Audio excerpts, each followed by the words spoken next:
And all you wonderful people out here in Radio Land. It's Wednesday night, it's 8 o'clock, and you know what that means. It's time for another wonderful, exciting episode of the NGSC West Recess. We here on the West, we are the most underrepresented of the lot, and that's what Josh and I are here for. We're here to fight that West Coast bias one show at a time. But that's not to say that we don't have fun also, because we have ourselves a great time while we do that. And I guess I should introduce myself properly while I'm sitting here talking to you all. I am Jerome Butler, a.k.a. Raider Rome, a.k.a. my little brother's big brother, a.k.a. last king of Raider Nation. And fighting this West Coast bias is never a one-man operation, so I'd like to introduce to you one man that I do trust in this operation. My co-host with the most, my brother of another color, my main man, Josh Matson. Good evening, Jerome. Looking forward to the show, and I'm doing really good.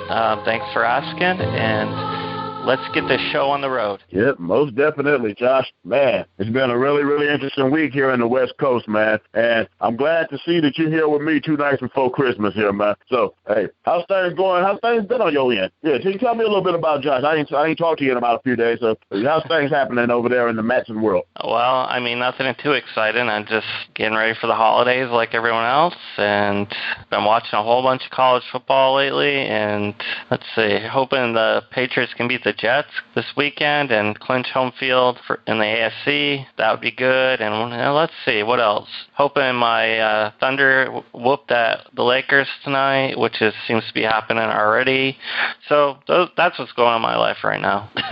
Yeah, I've got pretty much the same thing going on over here myself here, Josh. I'm just sitting up here watching Georgia Southern beat the ugly off of Bowling Green. And usually with bowl games like this, the early ones before Christmas, you kind of either have to know somebody who play in these games, or you just pretty much have to have nothing going on television at all to be sitting here watching them. And I guess me right now, I mean, I'm here with you all you wonderful people. But as far as television goes, yeah, ain't nothing going on at all. So, hey, why not turn on ESPN and watch Georgia Southern beat the ugly off of Bowling Green? Yeah, I've watched every bowl game so far this year, which that says a lot about my life, or that just says a lot about, it says a lot about me, because I don't have much going on, I guess, and this game, Bowling Green and Georgia Southern, is not going how I thought it would go, and Matt Johnson of Bowling Green isn't having the game that everyone thought he was going to have. I mean, he has 3 TDs, but Georgia Southern seems to be running the ball all over the place with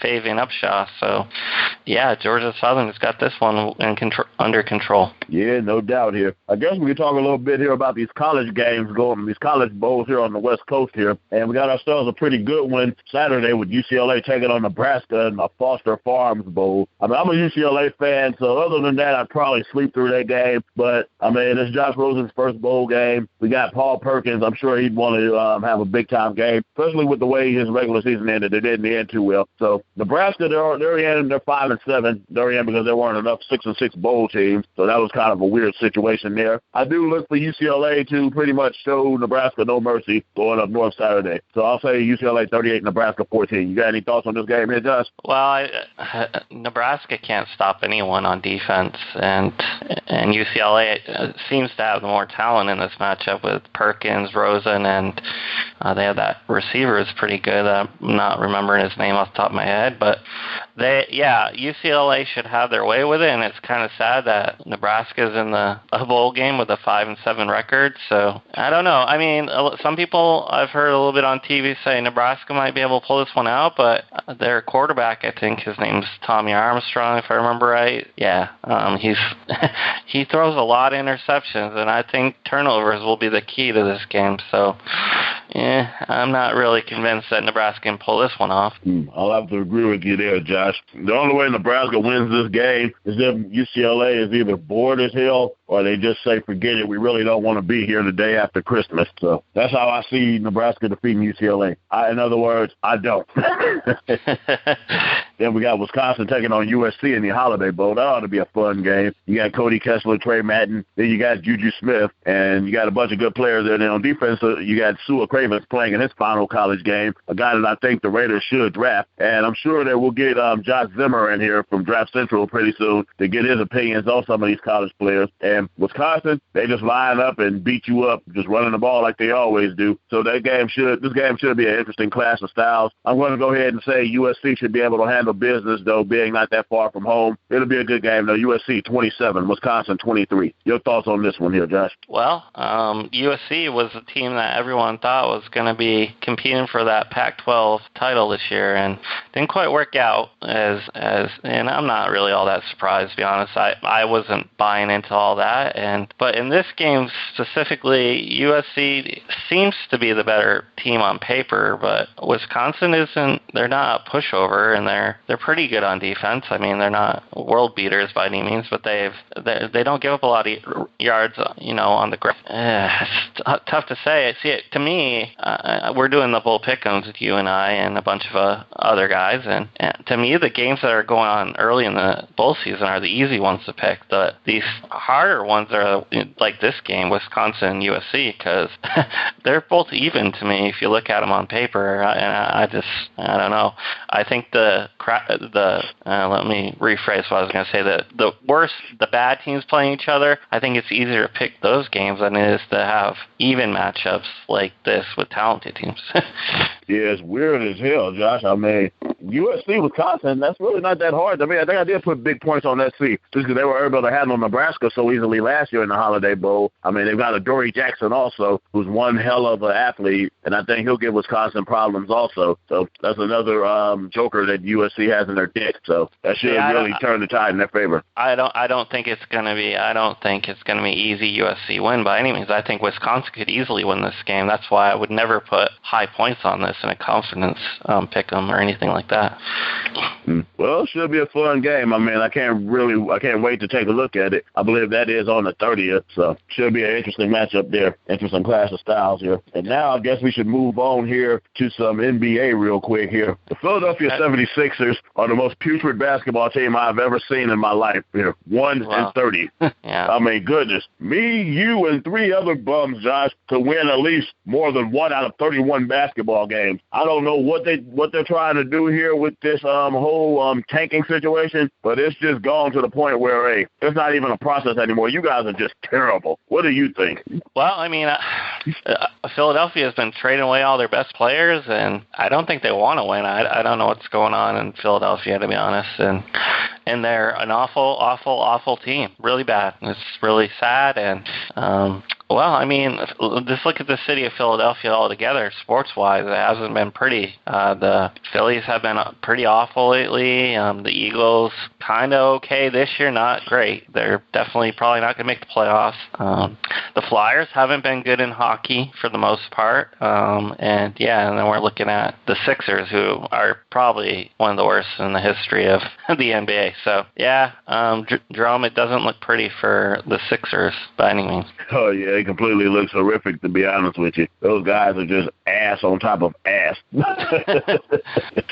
And Golden State, they seem to have bounced back nicely from their loss to Milwaukee a couple of weeks ago. Although the Bucks almost got them again, they had to fight back and get that victory there. So I believe Golden State is now 27-1 or 28-1 as we speak. And they've got themselves a big game coming up Friday against Cleveland there. How do you see that matchup taking place now that Kyrie Irving is back in the fold for Cleveland? You think they got enough in the tank to take down Golden State, or the Warriors continue to roll? Well, Golden State's 26-1, but they're actually getting a game right now from Utah, so they might have 2 losses here. But by the end of this night, Cleveland is a good team.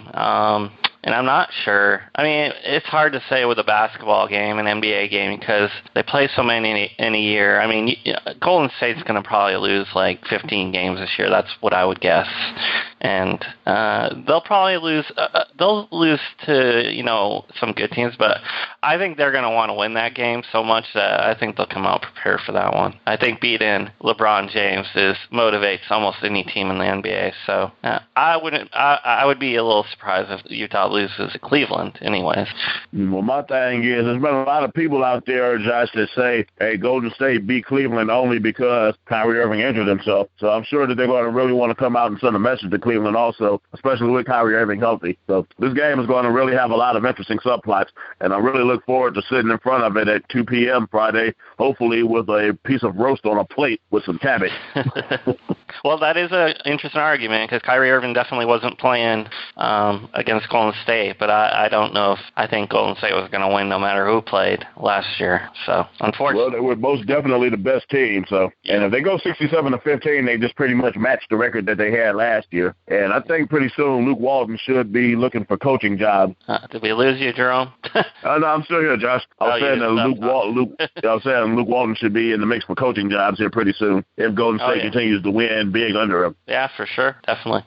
So now we move on here to the NFL. And in Denver, we've got ourselves a big-time situation here going on here. Peyton Manning, the Simpson, cannot be able to get his job back. Brock Osweiler, it looks like he's going to go again Monday night for the Broncos against the Bengals. And I don't see Peyton Manning playing another football game for the Denver Broncos myself here. And I know you've been following the situation pretty closely, Josh, because Denver actually did defeat New England. So how do you feel about this whole Peyton Manning-Brock Osweiler situation? I feel that Denver is going to stick with the younger guy. I think he's been playing pretty good. I mean, he hasn't thrown more interceptions than touchdowns, so that's a positive, and he's been performing. I mean, the one thing that I'll say, though, is he's been throwing a lot of passes the past 2 weeks, and his percentage of completions isn't exactly, elite by any means. In this particular game against Pittsburgh, he was only 21 for 44, and that's not very good for an NFL quarterback. But Peyton Manning wasn't playing very good before he got hurt, so I think it's tough because Peyton Manning has, he's always been able to win big games, unless it's against New England for the most part. And I think they're going to stick with Osweiler. I really do think that they're convinced he's the quarterback for the future in Denver. Well, I mean, if I'm Denver, and as an avid Raider fan, hey, I have no problem with Osweiler. I mean, especially if Khalil Mack can continue to ride that guy like he did last week from now to the end of time, or at least the next 10 to 15 years anyway. So I'm really, really looking forward to Brock Osweiler versus Khalil Mack for the next 10 years, because I do believe that Khalil Mack will win that match more often than not. And speaking of which, the Raiders did finally get eliminated from playoff contention Sunday, and one of my favorite players, one of the best Raiders of all time, one of my favorite people, Charles Woodson, he's playing his final home game Sunday against the San Diego Chargers here, and I'm going to really miss him.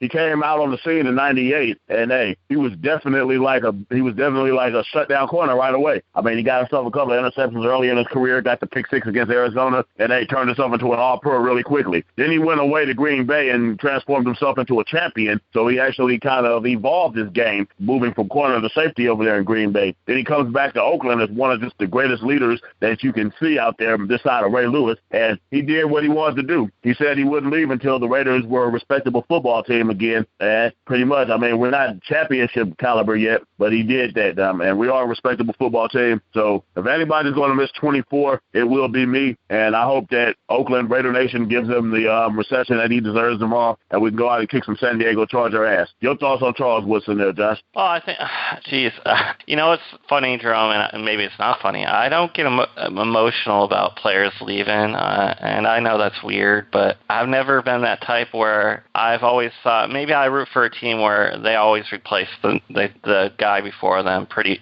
good. So, but with Charles Woodson, for your Raiders fans, I think he was a star during the period when they weren't very good, and he was the one guy that was showing up during all those rough seasons, and I can understand why Raider fans definitely get more emotional about him leaving than most people would, because I don't know. I don't get that way, but I've definitely seen on comment on message boards and other places that Raider fans definitely are taking it harder than I would, to be honest with you.